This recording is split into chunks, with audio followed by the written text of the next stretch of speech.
Republican Congress members applaud as Senator Orrin Hatch signs the final version of the GOP tax bill during an enrollment ceremony at the Capitol on December 21, 2017. Donald Trump lies so often that when he tells unadorned truths it can be a shock. But sometimes it happens when he forgets to spin, as it was when he was speaking to a group of wealthy friends at a dinner at Mar-a-Lago last Friday. "You all just got a lot richer," he told to the well-heeled diners, referring to the tax cuts he had just signed. And they certainly did, despite the endless assurances that the bill was really aimed at the struggling middle class. That's particularly true if Trump's guests own lots of stock, because the bill's centerpiece, the cut in the corporate tax rate, will in all likelihood be mostly passed on to shareholders, in the form of dividends and share price boosting efforts like stock buybacks. Republicans in Washington, however, are holding out hope that before long, the American middle class will understand how the tax bill has transformed their lives, then reward the GOP accordingly. Once the inevitable tide of prosperity washes across the land, voters enjoying their newfound wealth and happiness will flock to the polls to pull the lever for Republican candidates. So will that actually happen? Or to put it in terms closer to reality, is this first, and perhaps last, significant accomplishment of the Trump presidency going to save their party from electoral disaster in 2018? Anything's possible, but the chances are slim. Let's be clear about one thing to begin. Initially, the bill does indeed give a cut to most taxpayers. Most of those individual cuts phase out over time, so that by 2027 over half of taxpayers will actually see their taxes go up, but most people will see a cut at first.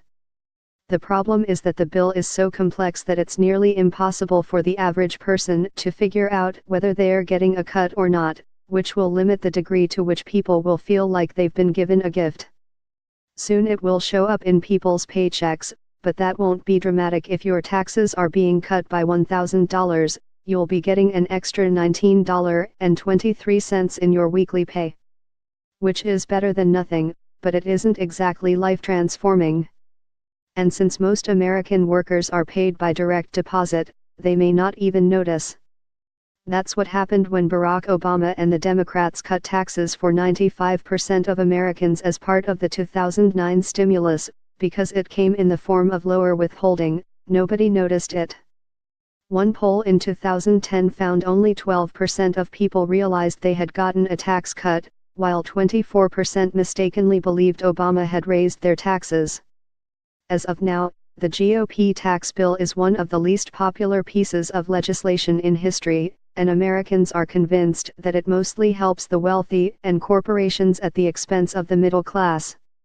If you believe what Republicans say, that's not too much of a problem, because the bill will cause the economy to erupt in a volcanic burst of growth that will naturally benefit the party in power.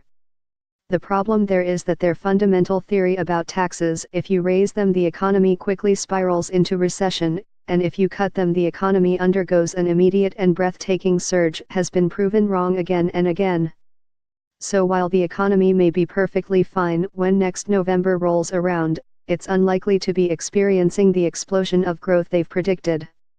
And the fundamental problems that have been causing such discontent, slow wage growth, lack of benefits, job insecurity, increasing inequality, aren't going to be helped by this bill. Add to that the fact that the leader of the Republican Party is incredibly unpopular, and the persuasion job becomes all the harder. Meanwhile, Republicans seem to be trying to validate every criticism Democrats make of them. Paul Ryan is eager to follow up the tax bill with an assault on the safety net, including Medicare, Medicaid, and Social Security. Having seen what happened when Republicans tried to undermine Medicaid as part of their effort to repeal the Affordable Care Act, Democrats would be only too happy to see him try. They're already using the obvious message: Republicans cut taxes for the wealthy and now want to pay for it by taking away the programs you rely on. And the GOP doesn't seem to have a persuasive answer, mostly because the criticism is true. Nevertheless, Republicans believe that even if the tax bill isn't popular, passing it is far superior to the alternative of passing nothing. If they didn't show they can get something done, their base would be disgusted and stay home in 2018. Which is possible. But it ignores the most important factor in next year's elections, Democrats. What makes the biggest difference in a midterm election is how mad the opposition's voters are, and Democrats are plenty mad. That's why they've been organizing and running for office and turning out in surprising numbers since Trump got elected. That's why there's a Democrat headed to the U.S. Senate from Alabama, and why they won spectacular victories in Virginia, and why they've outperformed their usual numbers in nearly every special election, even when they've fallen short of a victory. And this tax bill is just going to make them more mad.